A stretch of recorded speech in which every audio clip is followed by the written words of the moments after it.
Salut tout le monde. Allez, aujourd'hui on se lance un défi. Réussir le projet final et créer l'invitation de fête la plus cool en anglais. Vous êtes prêts? C'est parti. Alors, la question est posée. Prêt à créer la meilleure des invitations? Parce que, attention, ce n'est pas juste un devoir, c'est carrément une mission. Organiser la fête de l'année.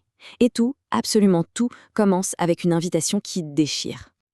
Et voilà à quoi ça doit ressembler. Regardez-moi ça. La mission, si vous l'acceptez, c'est de faire une invitation aussi géniale que celle-là. Franchement, ça donne envie, non? On sait direct que la fête va être incroyable. Ok, super. Mais par où on commence? Eh bien, c'est simple. On attaque avec l'étape 1, les infos clés. C'est la base de la base, le squelette de votre invitation. On ne peut pas se tromper là-dessus. Alors, concrètement, qu'est-ce que ça veut dire? Pour que vos amis viennent, il faut qu'ils sachent l'essentiel. C'est quoi la fête? Une birthday party? Super. Ça se passe où? At my house, chez moi. Parfait. Et surtout, c'est quand? Next Saturday at 5 p.m. Donc samedi prochain à 17h. Vous voyez, c'est simple, c'est clair, c'est indispensable.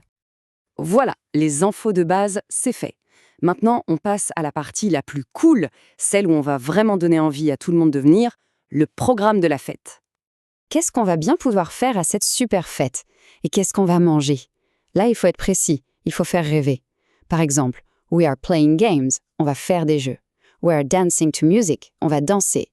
Miam, we are eating pizza and cake. Et bien sûr, we are drinking soda. Plus on met de détails sympas, plus les gens auront envie de dire oui.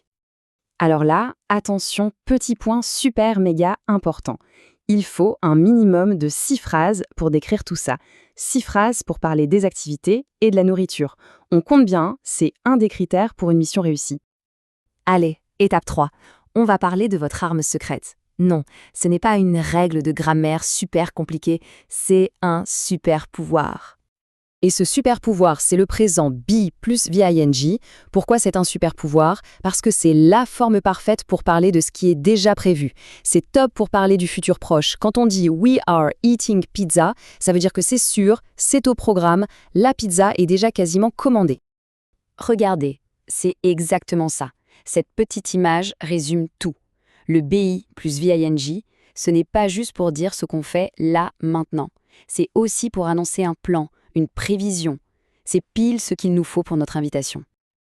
Et hop, un autre point super important, vous l'aurez deviné, il faut aussi au minimum 6 phrases qui utilisent cette forme be plus being. C'est comme ça qu'on montre qu'on maîtrise parfaitement le super pouvoir de la grammaire. Bon, on a le contenu, c'est super. Mais la forme, ça compte aussi énormément. Alors, étape 4. Comment on structure tout ça pour avoir une invitation parfaite? C'est facile, une bonne invitation, ça suit un plan tout simple. D'abord, on salue, hello, hi, simple. Ensuite, on explique pourquoi on écrit, I'm inviting you to. Après, c'est le cœur du message, on décrit toutes les activités super fun. On termine avec une petite phrase sympa comme I hope you can come. Et surtout, on n'oublie pas de signer avec son nom. Logique, non? Ah, et petite astuce, pour que votre texte soit vraiment fluide et agréable à lire, pensez à utiliser des petits mots de liaison. Du style « first, on va faire ça »,« then, ensuite ça », et « next, après ça ». Ça organise les idées et ça fait tout de suite plus pro. Ça y est, on arrive au bout, on a toutes les clés en main.